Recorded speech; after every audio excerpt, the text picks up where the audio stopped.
Shalom, jumpa lagi sidang jemaat dalam acara persekutuan antar keluarga. Marilah sebelum kita mendengarkan firman Tuhan, kita akan datang kepada Tuhan di dalam berdoa. Kita berdoa. Terima kasih Bapa, terima kasih Tuhan Yesus Allah Roh Kudus. Saat ini kami mau belajar firman-Mu dan kiranya Engkau yang akan memandu kami agar kebenaran firman-Mu menjadi berkat arahan untuk kami kerjakan dalam hidup kami. Berkati hamba-Mu, dalam nama Tuhan kami Yesus kami berdoa. Amin. Bapak Ibu yang dikasihi dalam nama Tuhan, renungan firman Tuhan pada saat ini dengan judul Pribadi yang Istimewa. Sesuatu yang istimewa biasanya dicari banyak orang. Mengapa? Karena biasanya sesuatu yang istimewa itu memiliki nilai lebih, nilai tambah. Sebagaimana beberapa waktu lalu di media sosial sangat viral sebuah produk susu beruang diminati banyak orang. Oleh karena konon katanya susu tersebut memiliki multifungsi sebagai sumber vitamin untuk kesehatan dan kecantikan. Menjadi pribadi yang istimewa adalah kerinduan hati Tuhan atas hidupmu, hidupku, hidup kita sebagai orang-orang percaya. Tuhan sangat rindu, Tuhan sangat mau agar kehidupan kita sebagai orang-orang percaya menjadi pribadi yang istimewa, yang menjadi berkat bagi banyak orang.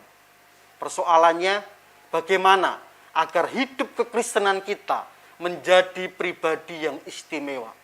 Marilah kita akan bersama-sama belajar firman Tuhan dari Kisah Para Rasul pasal yang ke-6, ayat yang ke-4 sampai yang ke-6.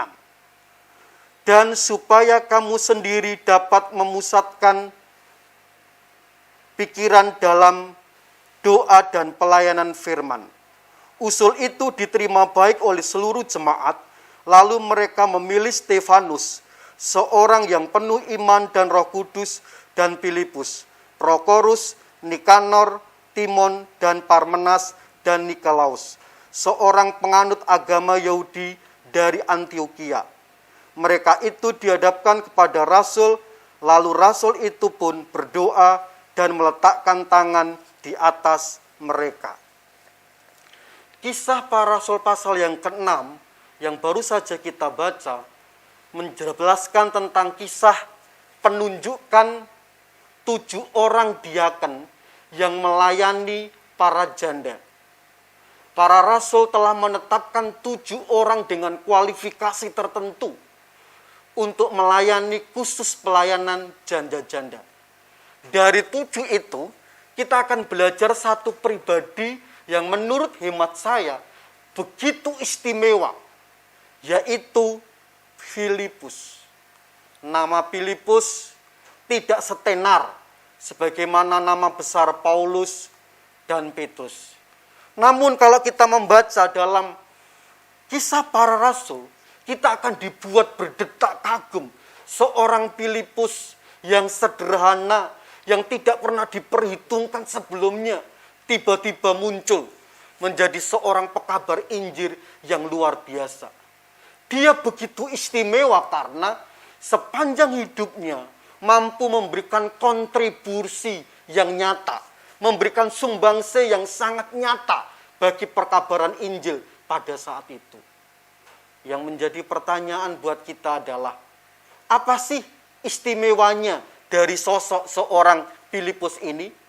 Yang pertama, Bapak Ibu, keistimewaan seorang Filipus dilihat yang pertama, setia terhadap apa yang Tuhan percayakan. Filipus mengawali karir pelayanannya mengambil bagian yang sangat sederhana, yaitu pelayanan kepada janda-janda. Tentu saja pelayanan ini adalah bentuk pelayanan di belakang layar. Tidak sebagaimana pada umumnya biasanya orang akan mengambil pelayanan yang bisa dilihat banyak orang. Tetapi Filipus mengawali pelayanannya justru di belakang layar. yaitu melayani janda-janda. Dan saat itu Filipus melakukannya dengan penuh setia, dengan ketekunan yang ada, karena Filipus tahu ketika dia setia dengan apa yang Tuhan percayakan dalam hidupnya, maka suatu saat nanti Tuhan pun juga akan mempercayakan hal yang jauh lebih besar. Dan itu terbukti, saudara. Kalau kita membaca di dalam Kisah Para Rasul pasal yang ke-8 ayat yang ke-4, di sana disebutkan mereka yang tersebar di situ menjelajah ke seluruh negeri dan sambil memberitakan Injil. Dan Filipus pergi di suatu kota di Samaria dan memberitakan Mesias kepada orang-orang di situ. Ketika orang banyak mendengar pemberitaan Filipus dan melihat tanda-tanda yang diadakannya, mereka semuanya dengan dengan bulat hati menerima apa yang diberitakannya. Wow, luar biasa sekali, saudara. Seorang yang sederhana, seorang yang mungkin dipandang sebelah mata, tiba-tiba ketika di satu kota kecil Samaria, dia muncul menjadi seorang pekabar Injil, pengkhotbah yang luar biasa dalam sebuah kebangkitan rohani dengan mujizat-mujizat yang Tuhan kerjakan lewat seorang Filipus. Rahasianya adalah Filipus setia terhadap apa yang Tuhan percayakan. Sehingga dari pelayanan yang sederhana, pelayanan janda-janda, kemudian dipakai Tuhan dengan cara yang luar biasa, menjadi seorang pengkhotbah dengan karunia mujizat dan luar biasa sekali, saudara. Pertanyaannya adalah, bagaimana dengan hidup Anda dan saya? Sudahkah kita menjadi anak-anak Tuhan yang setia mengerjakan apa yang Tuhan percayakan dalam hidup ini? Mungkin Anda bertanya, apa sih yang Tuhan percayakan dalam diri saya? Banyak sekali. Misalnya, keluarga. Keluarga adalah sesuatu yang Tuhan percayakan di dalam kehidupan kita. Di luar sana banyak sekali cerita, bahkan kadangkala kita mendengar di media betapa rapuhnya kehidupan keluarga yang hanya oleh karena persoalan yang sepele akhirnya kandas. Sangat disayangkan. Alkitab berkata apa yang dipersatukan Allah tidak bisa diceraikan oleh manusia. Oleh sebab itu, setialah terhadap keluarga, karena itu adalah sesuatu yang Tuhan percayakan di dalam setiap kehidupan kita. Apalagi anak. Kalaupun saat ini kita dipercayakan Tuhan anak, itu adalah sebuah anugerah Tuhan. Lakukan dengan penuh setia, mendidik anak-anak kita dengan penuh tanggung jawab, supaya kelak mereka bertumbuh menjadi anak-anak Tuhan yang takut akan Tuhan, anak-anak yang berguna bagi pekerjaan Tuhan dan menjadi berkat bagi banyak orang. Di samping anak, pekerjaan. Pekerjaan adalah sesuatu yang Tuhan percayakan di dalam diri kita. Apapun pekerjaan Anda hari ini, bersyukurlah kalau sampai hari ini kita masih bisa bekerja. Sebagaimana kita ketahui, pandemi berdampak buruk pada sektor ekonomi. Ada banyak orang menangis oleh karena perusahaan yang di tempat dia bekerja gulung tikar, dan dia harus menjadi pengangguran. Bersyukur kalau saat ini Anda dipercayakan Tuhan bisa bekerja. Apapun itu pekerjaan Anda, lakukan dengan sungguh-sungguh. Bekerjalah dengan etos kerja yang tinggi, supaya lewat pekerjaan Anda Tuhan dipermuliakan. Dan tidak ada yang kalah pentingnya adalah bahwa hal yang Tuhan percayakan dalam diri kita adalah kesempatan hidup. Kesempatan hidup di dunia ini hanya sekali.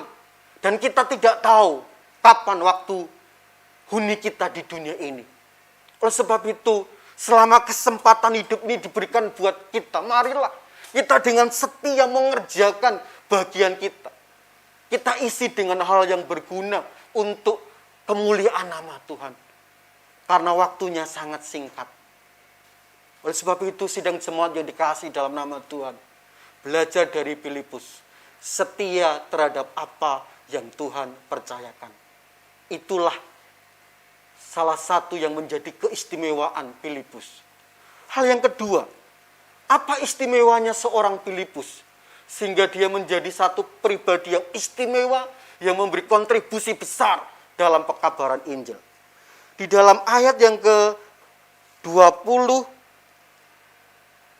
pasal yang ke-8 di sana dikatakan, kemudian berkatalah seorang malaikat Tuhan kepada Filipus, katanya, bangunlah dan berangkatlah ke sebelah selatan menuju jalan yang lurus dari Yerusalem ke Gaza.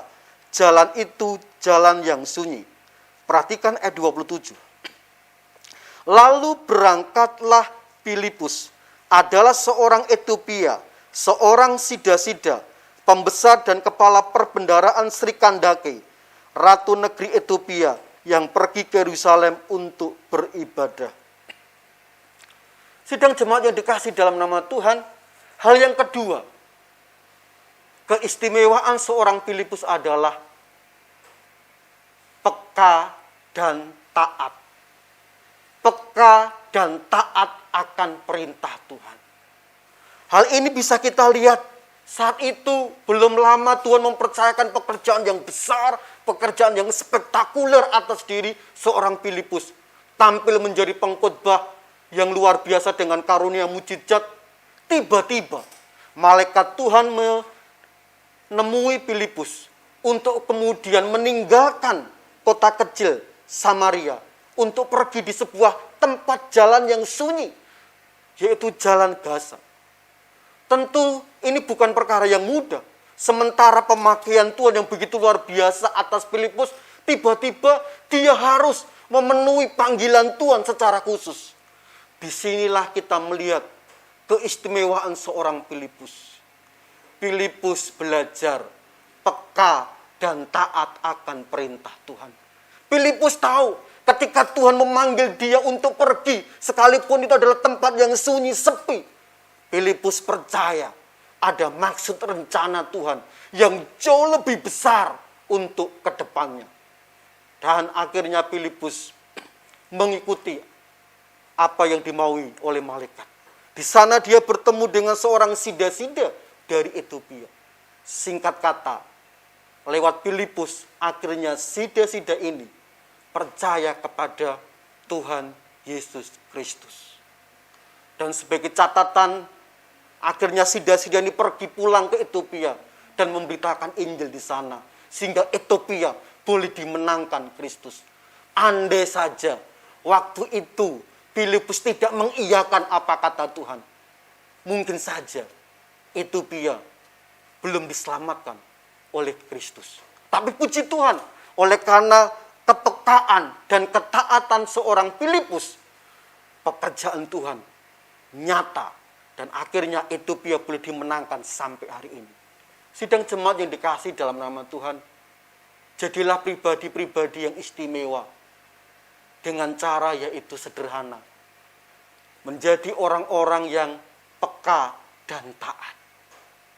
Jadilah pribadi-pribadi yang selalu peka dan taat dalam situasi yang ada saat ini. Kita tahu bahwa pandemi saat ini masih berlangsung. Sementara pemerintah berjibaku dengan berbagai upaya dan usahanya untuk mengendalikan laju daripada perkembangan COVID-19. Kita sebagai bagian anak bangsa, mari kita menunjukkan sikap peran kita sebagai warga negara. Belajarlah untuk kita peka dan tanggap bahwa situasinya saat ini begitu memperhatikan daruratnya.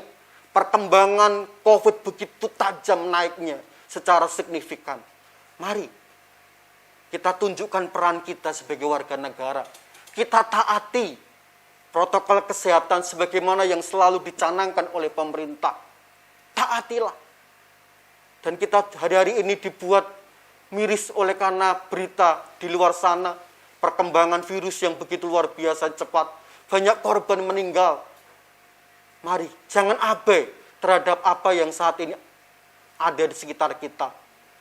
Pekalah dan taatilah. Supaya pada akhirnya pandemi ini berangsur-angsur boleh lebih baik. Itu adalah salah satu cara yang bisa kita kerjakan sebagai peran kita sebagai warga negara. Menunjukkan sebagai sikap bahwa kita belajar untuk peka dan taat.